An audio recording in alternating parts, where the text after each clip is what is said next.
Aux couleurs naturelles du jardin de l'État s'ajoute ce matin celle des luttes contre les discriminations. Un village d'associations s'est intégré à la marche des visibilités. Pour eux, les regards changent, mais il reste beaucoup à faire. À La Réunion, il y a encore des jeunes qui sont mis à la porte de leur maison, de leur domicile. Voilà, c'est des situations. Maintenant, on a des solutions. On a quand même un appartement relais qui permet d'héberger 6 jeunes. C'est pas beaucoup, c'est pas assez. Donc l'association Horizon développe un dispositif qui s'appelle les hébergements solidaires et qui permet à des particuliers qui ont une chambre libre dans leur domicile de pouvoir la mettre à disposition d'une personne LGBTQIA+. L'objectif affiché est de faire converger les luttes, un travail commun avec la Ligue des droits de l'homme. On sait très bien que pour les LGBTQIA, la cause n'est pas encore gagnée. Il y a des discriminations.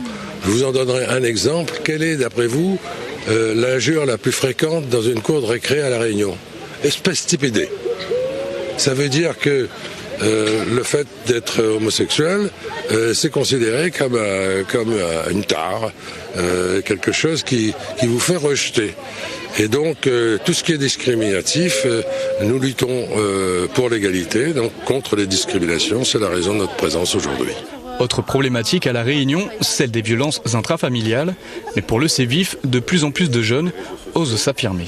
Enfin, les jeunes ne prennent plus la fuite. On a assez de cacher leur identité en sautant la mer. La volonté est maintenant en plein jour et sur l'île de La Réunion, de vivre en toute sérénité sa sexualité et son identité.